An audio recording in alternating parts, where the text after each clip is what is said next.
Why do you lean over a sleeping baby in total silence, just to check if it is still breathing? That instinct is not new. It is older than hospitals, older than baby monitors, older than the idea of checking a pulse. It comes from a night ancient humans lived through more often than we like to admit. A baby stops crying. The camp goes quiet. And for one heartbeat, quiet feels worse than crying ever did. Ancient parents knew this feeling before language existed to describe it. A crying baby was loud, exhausting, and dangerous in its own way. But a baby that suddenly went silent, without warning, without settling into normal sleep, triggered something sharper, something colder. Because silence had two very different meanings, and there was no way to know which one you were living through until you leaned in close enough to feel a breath on your skin. The first meaning was simple. The baby was finally asleep. Warm, fed, safe, breathing slow and steady against a chest or a mat of dried grass. This was the outcome every exhausted parent hoped for. The second meaning was the one nobody said out loud. Something had gone wrong. Infant mortality in ancient life was constant in a way modern parents rarely have to face. Cold nights, weak lungs, fevers with no name, a birth that had gone imperfectly. Ancient parents did not need statistics to understand this risk. They only needed memory. Almost every adult in a prehistoric camp had seen a child who did not wake up, or a sibling who never grew past infancy.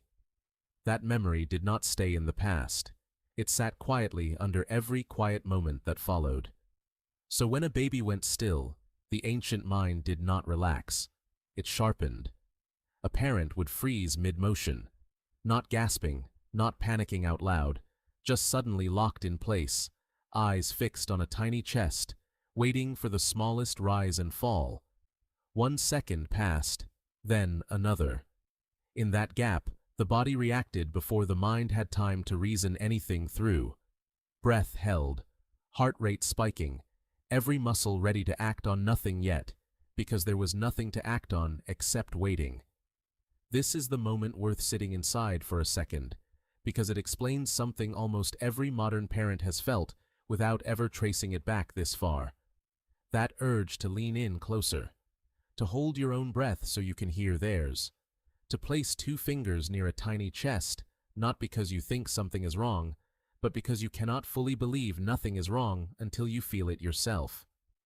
Ancient parents did the exact same thing, by firelight, in the middle of the night, with no one to reassure them and no way to be certain except their own senses. A hand would hover just above the baby's chest, not touching yet, testing the air for warmth. An ear would lower close enough to catch the faintest exhale. Sometimes a parent would gently disturb the baby on purpose, a light touch to the foot or the cheek, not to wake it fully, but to provoke a flinch, a stir, any sign of a working nervous system underneath all that stillness. If the baby stirred, relief arrived instantly, physical and total. The shoulders would drop, the held breath would finally release. And often, without meaning to, a hand would rest flat against the baby's chest for one more moment, just to feel it a second time, just to be sure the first sign had not been imagined out of desperation. It was rarely only the mother doing this checking. An older sibling, half asleep themselves, might reach out on instinct the moment the crying stopped, without anyone teaching them to. A father returning late from a hunt would often go straight to the baby before anything else, before food, before rest, needing that one small confirmation before his own body would allow itself to relax. Even children too young to understand death fully would grow quiet, and still, the moment an adult near them went tense over a sleeping infant, absorbing the seriousness of the moment long before they could explain why it mattered. This is the point worth asking directly. What if this habit was never really about the baby at all? At least, not only? What if it was also about the unbearable weight of not knowing, and the human mind's refusal to sit inside that uncertainty for even a few extra seconds? Ancient groups understood this pressure well enough to build small rituals around it, even if no one called them rituals at the time. A grandmother sleeping close enough to reach the baby without standing. A specific place near the fire, warm but not too warm, chosen because a cold baby breathes differently than a warm one, wrapping tight enough to hold in heat, loose enough not to muffle the rise and fall of breathing that everyone quietly kept track of. None of this required understanding of biology the way we have it today. It required only repeated experience, passed down as instinct rather than explanation.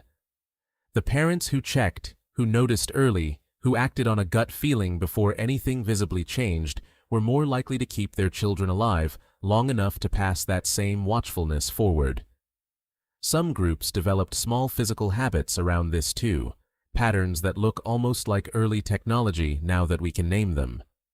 A finger resting lightly against the baby's belly through the night, light enough not to wake it, firm enough to feel the rhythm of breathing without needing to look. A particular way of listening with the whole body turned toward the infant, so that even a light sleeper would surface instantly at the smallest change in sound. None of these were written down. They were simply the behaviors of the parents whose children survived, repeated so often across so many generations that they became something closer to instinct than memory. Which means the anxious parent checking a crib tonight is not overreacting by some modern standard.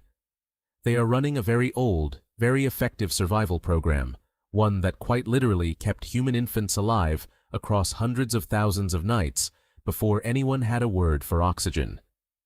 Here is the second question worth carrying into the rest of this.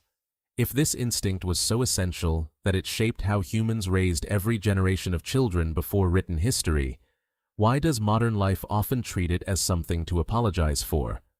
Why do exhausted parents now feel embarrassed admitting they checked twice, 3 times, 10 times in one night? Ancient camps never treated this behavior as excessive. A parent hovering over a still baby was not seen as anxious. They were seen as doing exactly what a good parent was supposed to do. The checking was not separate from love. It was one of the clearest expressions of it. And when the baby did stir, when the tiny chest finally rose again under a waiting hand, the relief in that moment was not small. It rippled outward.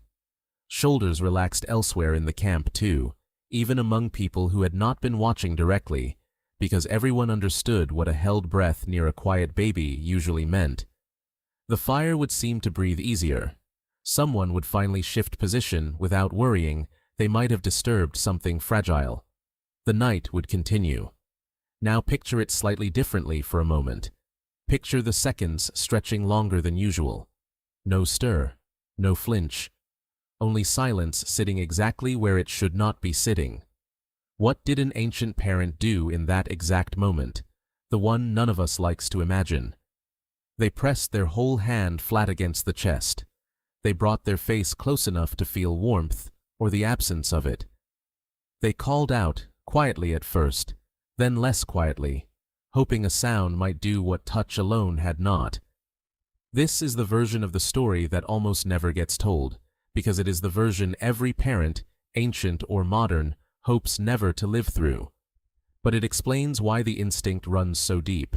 It was shaped as much by loss as by love, by the nights that ended badly as much as the ones that ended in relief.